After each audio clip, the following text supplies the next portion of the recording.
निर्माणों के पावन युग में हम चरित्र निर्माण न भूलें। स्वार्थ साधना की आंधी में वसुधा का कल्याण न भूलें। निर्माणों के पावन युग में मानागम अगाध सिंधु है, संघर्षों का पार नहीं है। किंतु डूबना मझधारों में साहस को स्वीकार नहीं है।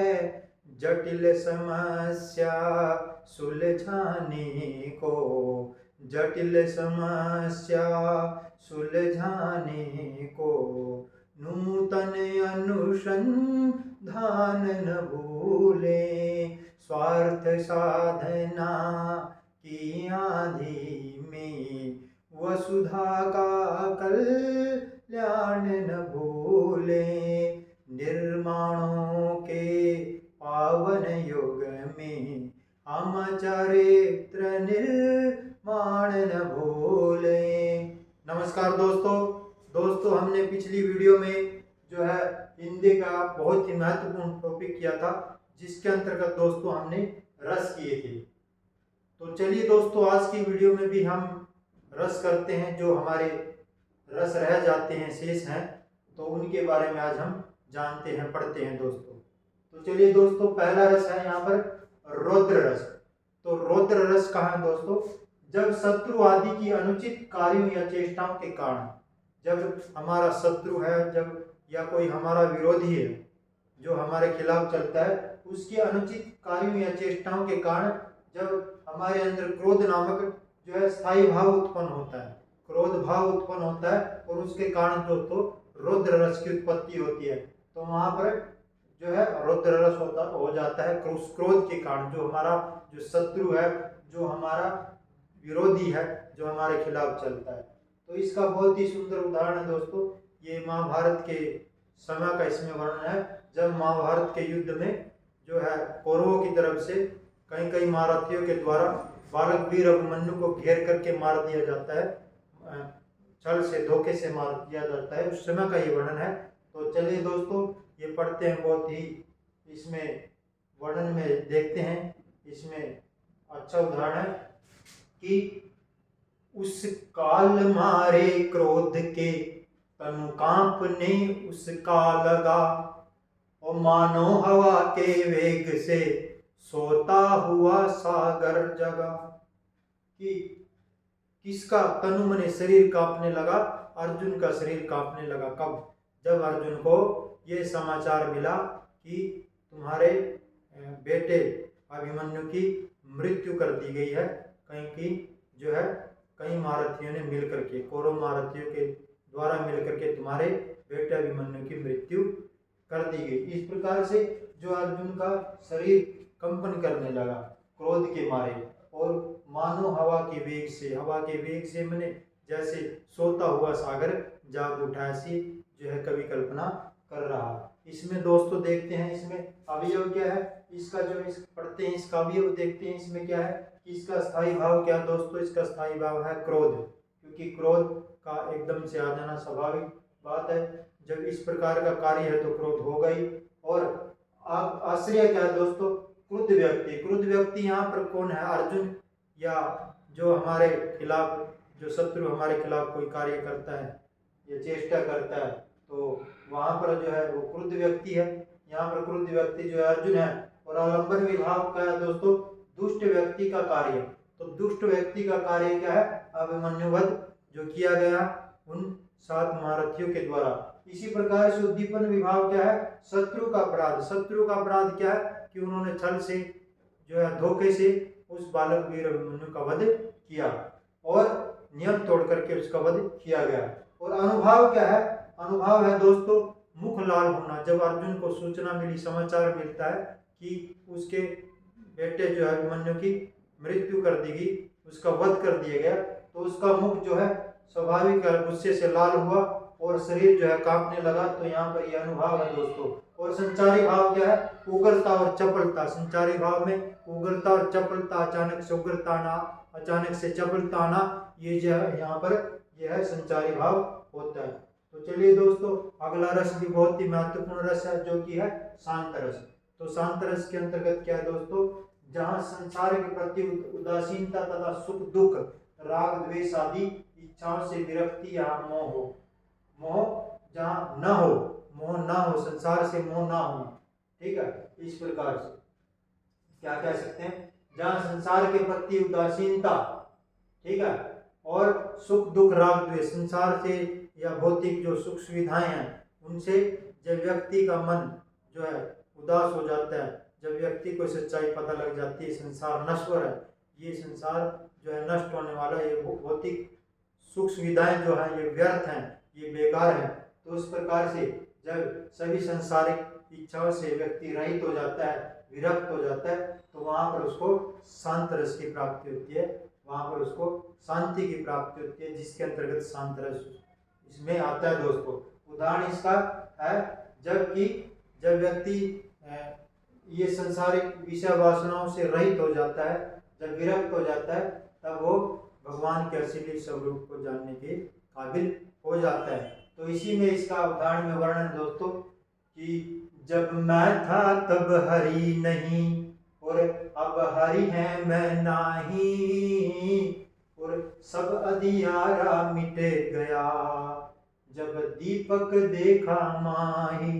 क्या कहते हैं? जब मैं था तब हरि नहीं, कि जब मैं अपने आप को अहंकारवश अपने आप को बड़ा मानता था और भौतिक सुख साधन को ही मेरे पास सब कुछ है, ऐसा मुझका अहंकार था, ये सब मानता था। लेकिन जब मुझको ज्ञान हुआ कि ये संसार नश्वर है, ये जो भौतिक सुख साधन है, ये जो सुख दुख है, जो राग द्वेष है, ये सब व्यर्थ की बातें हैं, तो अब हरि है, मैंने हरि के स्वरूप को जान लिया है और सब अंधियारा मिट गया, अब मेरे मन का सारा अंधकार मिट गया है कि दीपक देखा माई। जब मैंने अपने आत्मा में, जब मैंने अपने मन में जो है दीपक को देखा, अर्थात दीपक का मतलब आत्मस्वरूप को जब मैंने जाना, उस भगवान को मैं अच्छी तरह से तब मैं समझ पाया। ऐसा जो है यहाँ कवि कहना चाहता है। इसके अवयव देखते हैं दोस्तों। स्थायी भाव क्या है इसमें? कि निर्वेद है, कि वैराग्य जहाँ पैदा होता है, और आश्रय क्या इसमें? शांत चित्त व्यक्ति, क्योंकि जब व्यक्ति इन सभी राग द्वेष सुख दुख आदि इच्छाओं से, सांसारिक इच्छाओं से जब विरक्त हो जाएगा, जब इनसे मोहित नहीं होगा, तो उसको चित्त जो है उसका शांत हो जाएगा। और शांत चित्त व्यक्ति कौन है? यहाँ पर मैं की बात कही गई है, जैसे कविता के अंदर, पद्य के अंदर। आलंबन विभाव क्या दोस्तों? संसारिक क्षण भंगुरता। ये संसार की जो क्षण भंगुरता है, जो संसार के अंदर जो संसार नश्वर होने की जो बात कही गई है, वो जो है संसारिक क्षण भंगुरता की इसमें बात है।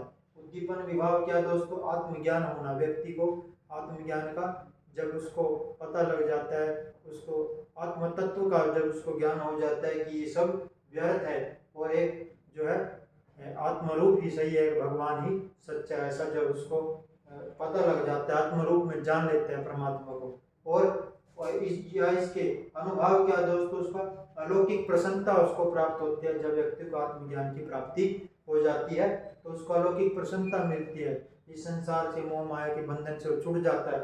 और या फिर व्यक्ति पश्चाताप करता है कि उसने जो जो कर्म किया, उसके बारे में जब व्यक्ति पश्चाताप करता है तो उसके बारे में सोचता है, क्षमा प्रार्थी जब हो जाता है, क्षमा मांगता है जब लोगों से, इसी से जो है, तो वहाँ पर भी जो है अनुभव वहाँ पर भी पैदा होता है दोस्तों। इसके साथ साथ इसमें संचारी भाव क्या है? धृति। धृति माने क्षमा, धृति माने धैर्य धारण करना, और मति माने बुद्धि से कार्य करना, और समरण माने कोई चीज को याद रखना, अच्छे बुरे का ज्ञान रखना कि उसके जीवन में उसने क्या अच्छा किया, उसने क्या क्या बुरा किया, ऐसा मानना दोस्तों। तो चलिए दोस्तों, अगला रस है भयानक रस। भयानक रस के अंतर्गत देखते हैं क्या आता है कि ये भी बहुत ही महत्वपूर्ण रस है दोस्तों। भयानक रस में किसी भयप्रद वस्तु, व्यक्ति या स्थिति का ऐसा वर्णन जो मन में भय का संचार करे। जो भयप्रद वस्तु व्यक्ति या स्थिति का ऐसा वर्णन, व्यक्ति व स्थिति ऐसी आ जाए कि जब कोई व्यक्ति, वस्तु या कोई जीव ऐसा हमारे सामने आ जाए, जब मन में अचानक से भय पैदा हो, तो वहाँ पर भयानक रस की उत्पत्ति होती है। इसका उदाहरण है दोस्तों, इसका उदाहरण भी बड़ा अच्छा उदाहरण है। जब समुद्र को देख करके, समुद्र का विकराल रूप, समुद्र का भयानक रूप देख करके जब व्यक्ति घबरा जाता है, डर जाता है उसके समुद्र की लहरों को, तूफान को देख करके, तो यहाँ पर उधर गरजती सिंधु लहरियां कुटिल काल के चालों सी, और चली आ रही फेन उगलती फन फैलाए व्यालों सी। कि एक विशाल समुद्र में जो तूफान पैदा हुआ, और उसके कारण उसमें जो है उधर गरजती सिंधु की जो लहर जो उठी उस समुद्र की, और कुटिल काल के समान, और वो चालों सी, चाल ऐसे जैसे क्रूर चाल किसी काल ने चली हो, और चली आ रही फेन उगलती, फेन झाग बनते चले जा रहे हैं उन लहरों के, और फन फैलाए व्यालों सी, व्यालों मने सांप की पंक्तियां जैसे फन फैला करके, व्यालों मने सांप के समान आ रही हैं, डरावने जहरीले और बहुत विशाल सांप जैसे आ रहे हैं। तो इस प्रकार से एक बहुत ही भयावह दृश्य, बहुत ही डरावना दृश्य है। तो एक किसका, एक समुद्र की जो है तूफान का, समुद्र की लहरों का।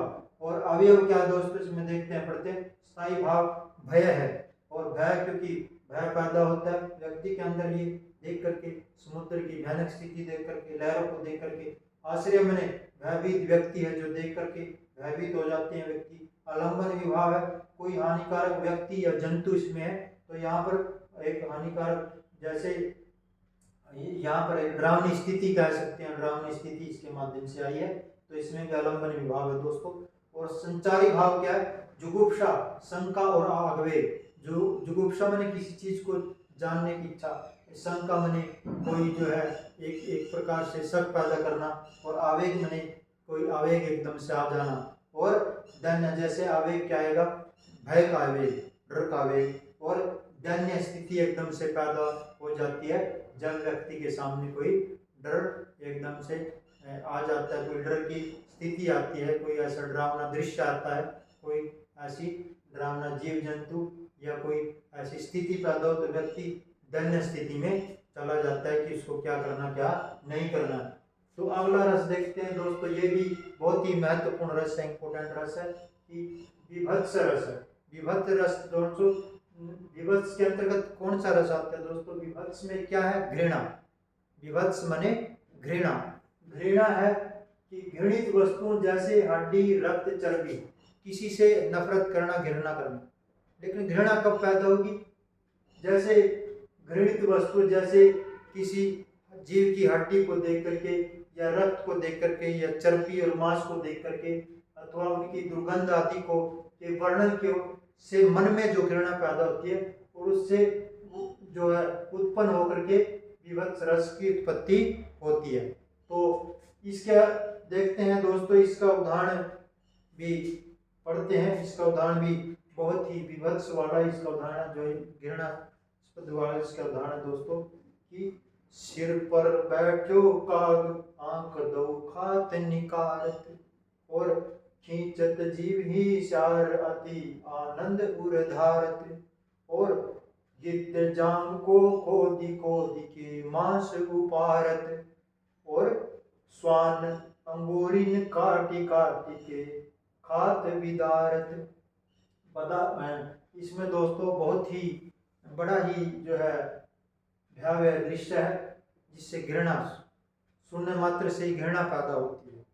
तो देखते हैं दोस्तों क्या है, कि सिर पर बैठ का, कि ये शमशान का वर्णन है, किसी शमशान के दृश्य का वर्णन है, कि शमशान से जीव जंतुओं ने जो है, किसी जानवरों ने जो वहाँ पर एक शव को निकाल करके, तो उसके साथ साथ जो है बहुत ही बुरा किया है, बहुत ही डरावना और जो है घृणास्पद दृश्य है दोस्तों, कि सिर पर बैठो काग, उसको देखा भी नहीं जा सकता। घृणा मतलब उसको, उससे डर तो है ही उसमें, लेकिन नफरत भी है, घृणा भी है, कि सिर पर बैठो काग, उस शव के ऊपर जो है शमशान से जो निकाल लिया गया है जीव जंतु के द्वारा, उसके सिर पर बैठे कौवे बैठा है, उसके ऊपर कौवे बैठे हैं और आंख दो खात निकालत, और कौवा जो है बैठ करके दोनों आंख वो निकाल करके खात मने दो आंख खात, आंख दो खात निकाल करके खा रहा है। बहुत ही विदारक दृश्य है, बहुत ही घृणास्पद, बहुत ही डरावना और बहुत ही जो है पीड़ादायक दृश्य इसको कह सकते हैं दोस्तों। और खींचत जीभ ही सियार, और सियार जो है जीभ से खींच करके अति आनंद उद्धारत, अति आनंद में और मने आनंदित है सियार बहुत ही, कि मैंने जो है क्या किया, खींचत जीभ ही, जीभ से खींच उसकी खींचत जीभ ही, उसकी जीभ को खींच करके, ठीक है, जीभ ही सियार अति आनंद उद्धारत, और जीभ को खींच करके सियार, उसकी जो जीभ को खींच करके उसके अंदर से जो सियार निकाल करके और उसको आनंदित है सियार, क्योंकि एक काम जो है भेड़ी का, सियार का कार्य जो है उसका काम जो है मांस खाना है, चाहे वो जानवर का हो चाहे वो व्यक्ति का हो, तो वो भी आनंदित है, वो भी क्योंकि उसका कार्य इसलिए आनंदित है। लेकिन हम जो है पढ़ने वाला जो पाठक है, जो देखने वाला हो, तो उसको तो घृणा आएगी, उसको तो पीड़ा होगी ही। तो और गिद्ध जांग को खोद के मांस उपारत, और जो गिद्ध है वो जांग को खोद के मांस, उसकी जांग को, उस जो मुर्दा जो व्यक्ति वहां से निकाला गया थी उसके जो है जांग को खोद के उसमें से मांस निकाल करके खा रहा। बहुत ही पीड़ादायक दृश्य है पढ़ने मात्र से ही, और जैसे वर्णन मात्र से ही बहुत ही दर्द और पीड़ा महसूस होती है। इसलिए यहाँ पर विभत्स रस है दोस्तों, घृणा जहाँ पर पैदा हो। और स्वान अंगुरीन काटी के खात विदारत, और एक कुत्ता जो है उस सब की अंगुली को काट के खात विदारत खा रहा है। तो इस प्रकार से बहुत ही जो है विदारक दृश्य, बहुत ही पीड़ादायक दृश्य यहाँ पर है। तो इसका अवयव दोस्तों पढ़ते हैं, स्थायी भाव जुगुप्सा घृणा होती है, और आश्रय जिसके मन में घृणा पैदा हो, कोई पढ़ने वाला या देखने वाला व्यक्ति, वहां पर नफरत घृणा। आलम्बनी भाव है दोस्तों, घृणित व्यक्ति या फिर दृश्य, कहाँ का दृश्य दोस्तों, शमशान का जो दृश्य है। और उद्दीपन विभाव है, दुर्गंध पैदा करने वाले जीव, जैसे वहां पर जो सियार वगैरह जो जीव हैं, सियार था, और इस प्रकार से जो है कौवा, गिद्ध या स्वान, और ये सभी जो है वहां पर इन्होंने जो है वहां पर ये दृश्य पैदा किया, वहां पर ये स्थिति, पीड़ादायक स्थिति पैदा की, जिसके कारण यहाँ पर उद्दीपन विभाग इनमें होता है दोस्तों, उन जीवों में। और अनुभव क्या है दोस्तों, यहाँ पर नाक भव से उड़ना, जो देखने वाला व्यक्ति है दृश्य देख रहा, तो वो लाजमी है उसकी जो है पीड़ा से और दुख से या नफरत से उसकी जो है नाक और भौं वो अपनी सिकोड़ लेगा, तो सिकोड़ लेगा ऐसा इसमें हो, या फिर आंख बंद कर लेगा, उस दृश्य को देख ही नहीं पाएगा, क्योंकि बहुत ही पीड़ादायक विदारक दृश्य है, बहुत ही भयावह दृश्य होता है। और संचारी भाव है दोस्तों, गलानी, जड़ता, व्याधि आदि जो यहाँ पर संचारी भाव इसके अंतर्गत आते हैं। ग्लानि मैंने देख करके ग्लानि करना, जड़ता मैंने वहीं पर रुक जाना, खड़े रह जाना, और व्याधि मैंने दुख कष्ट होना, तो ये इसमें संचारी भाव आता है दोस्तों। तो चलिए दोस्तों, आज हमने बहुत ही महत्वपूर्ण टॉपिक किया जो था रस। अगली वीडियो में हम कुछ और महत्वपूर्ण जो रस रह जाते हैं वो हम करेंगे दोस्तों। तब तक के लिए नमस्कार दोस्तों।